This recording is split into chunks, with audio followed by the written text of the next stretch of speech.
Late one night, my mother was driving down a lonely country road. She had her headlights on, illuminating the road ahead of her, and there were cornfields on both sides that seemed to stretch forever. All of a sudden, she saw something lying in the middle of the road. She slammed on the brakes and screeched to a halt. Staring out through the windshield, she could see the body of a man lying in the road. She couldn't see his face, but it looked like he was hurt. She was about to get out of the car and see if she could help him, but at that moment the hair on the back of her neck stood on end and the alarm bell sounded in her head. Something just wasn't right. Her instincts told her to stay in the car. She decided to drive around the man and stop in the next town to call the police. The road was very narrow, and to get past him, she had to drive up onto the edge of the cornfield, crushing the stalks of corn. As she was driving away, my mother looked in the rearview mirror and saw the man in the road get up to his feet and run into the cornfield. Terrified, she kept driving and didn't stop until she reached the next town.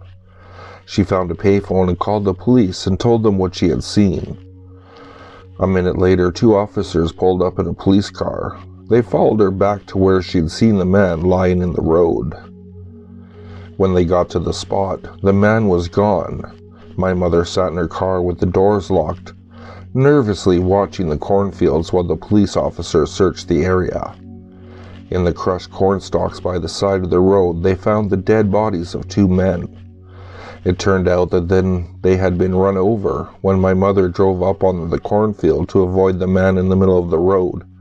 She had unknowingly crushed his accomplices.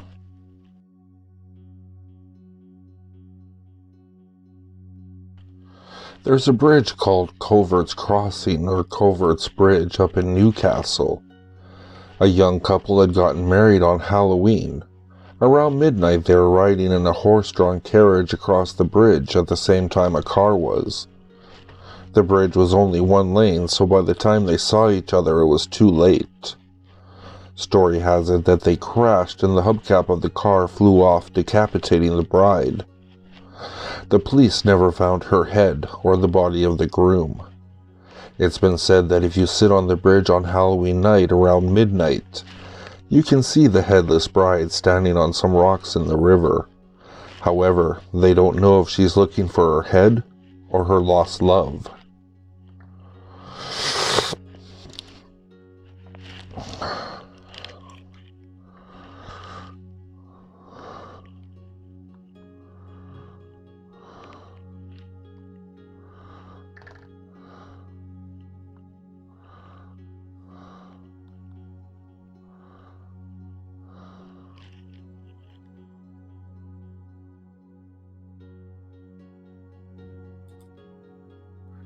Don't dismiss this outright as the work of some raving lunatic. There's some sense to this story, if you'll just hear me out. Look, we all wonder if time travel is possible, right? Well, let me tell you something. It is. I'm from the future, actually. I know you probably don't believe that, but seriously, I'm from the future. It's a really great thing, getting to see the past, watching events unfold, stuff like that. We know more now than we ever would. Behind all the fun, though, there's a more serious aspect. We aren't supposed to go out in our own lifetime, and we are never allowed to contact our past selves. Let me tell you, I'm breaking that rule right now. Yes, kid, you're talking to yourself, your future self. I'm going to be executed for this, but you know what? I accept that. I'm preventing something by talking to you that is worse than death.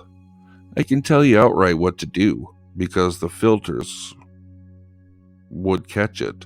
So really, I can't tell you what to do. This is the closest I can get.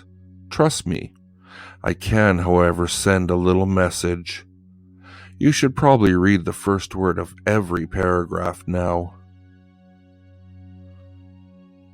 Don't look behind you.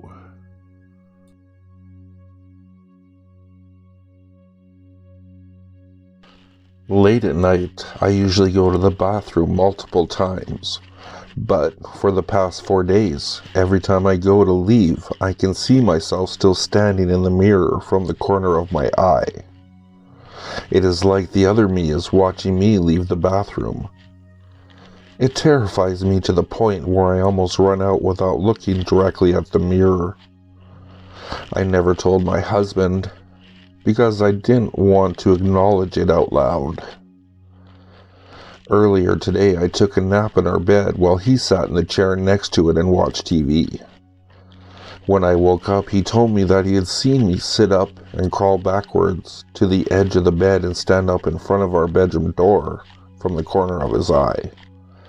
He thought it was weird that I got up like that because I'm in the last month of my pregnancy and I can't really move so good without it hurting, so he tried talking to me. When I didn't answer, he looked at the door to find me not there and still sleeping in bed. I got really creeped out and I finally told him about what I'd been seeing in the bathroom. He thought it was creepy as well, but didn't want to really talk about it anymore because he thinks it'll give whatever its power or energy. I have no idea what it wants or why we both saw it.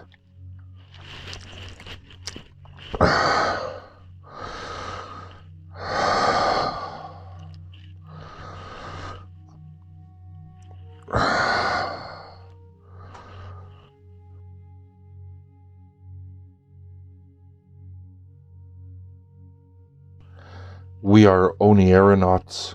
We are explorers of the dream world. We blur the line between waking life and sleep. And we're watching you.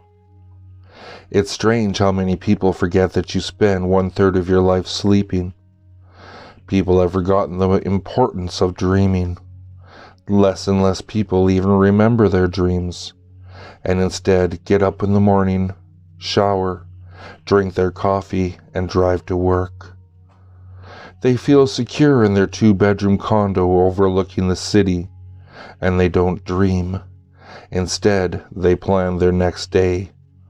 They browse through clothing and furniture catalogs. They watch their cable TV with 999 channels, and yet they don't dream. We do.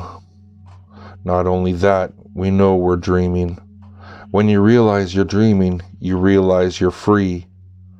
You instantly lift yourself off the ground and fly through the dewy clouds. You become a Jedi and eat ice cream while receiving presents. You're free to do anything you please. Over the years, a select few of us have become profoundly gifted. We push the limits of the reality within. We would taste the color of nothingness, see 360 degrees around us, and most astonishingly, communicate with each other. That's right, we learn telepathy. We learn to enter each other's dreams and explore the world together. After that venture, the sky's the limit. Then, the most startling, most shocking discovery of all was made. We learned how to transcend the dream world. We learned how to communicate from our dreams to the waking world. In fact, this is my dream. You're reading the words I'm currently dreaming. How does that feel, to know that reality and dreams are no longer separated?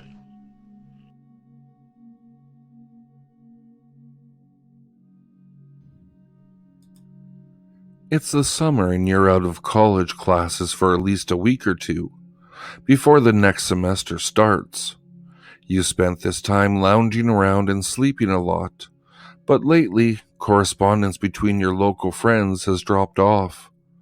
They don't drop by. Your phone's been quiet for a while, and your instant message lists are empty. After 5 days of this, you've gotten bored enough to try chat rooms. They're all empty, even the big ones. Any emails you send get no replies.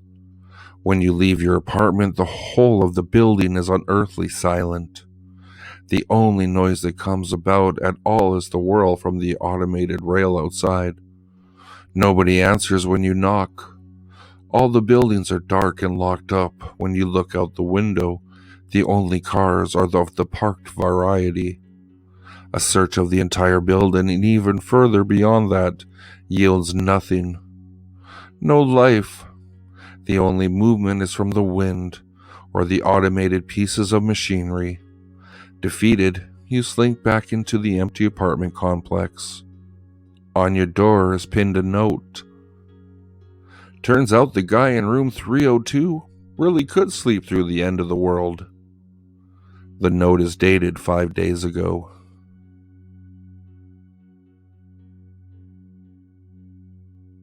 I am falling.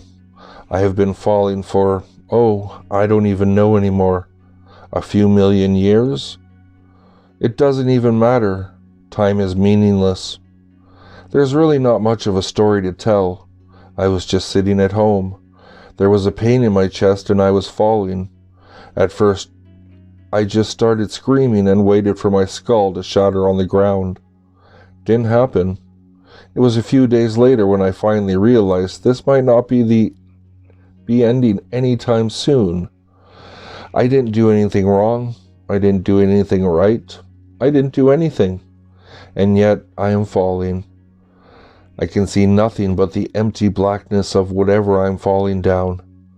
I can hear nothing but the air whizzing past my ears. I can smell nothing except my decaying and withered body. I can feel my skin fractured and broken, some part of me worn away into nothingness by the fall. I've gotten used to the pain. It's more interesting than the eternity of nothing, I suppose. Screaming? I gave that up after a century or two. No point. Not that there's much else to do. Maybe I'll die one day. Whatever awaits me there has to be better than this. Really, the only thing that actually scares me at this point is that I'm already dead.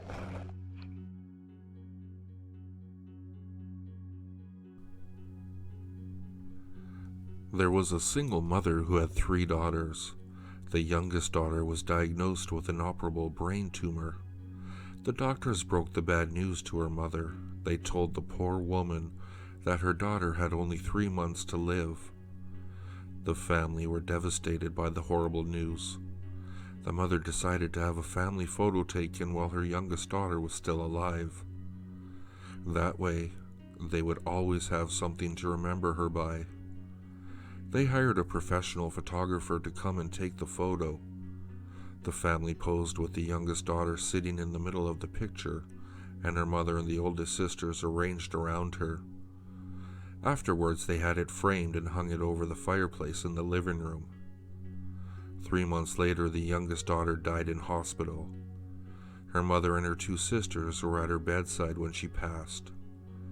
The funeral took place 2 days later. After the funeral, the mother was sitting in the living room when she happened to glance up at the family photo over the fireplace. She was horrified to discover that her daughter's face in the photo was shifting and changing. It looked distended and deformed, almost demonic. They brought the family photo to the professional photographer and complained. He said he had no explanation for why the photo would suddenly change, making the dead child appear so grotesque. The mother was at her wit's end. She took the family photo to a psychic and begged the psychic to tell her what was wrong. The psychic took one look at the family photo and recoiled in horror. "I'm sorry to have to tell you this," said the psychic. "Unfortunately, your daughter fell into hell."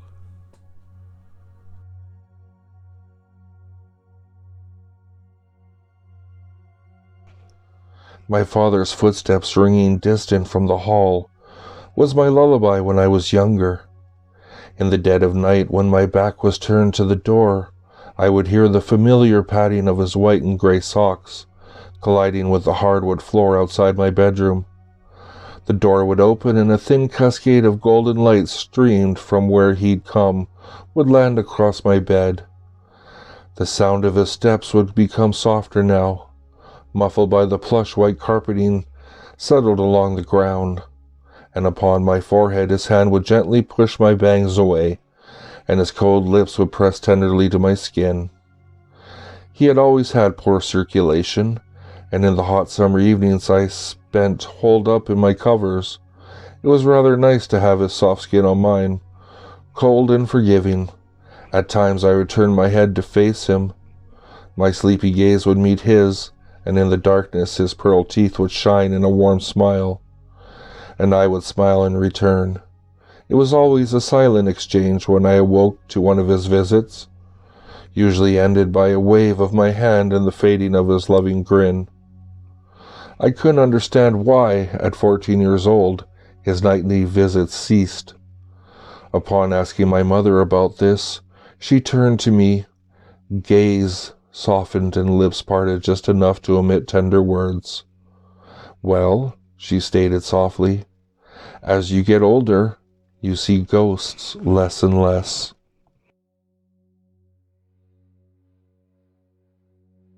Thank you guys so much for listening. If you enjoyed what you heard, please be sure to like, share, and subscribe to the channel.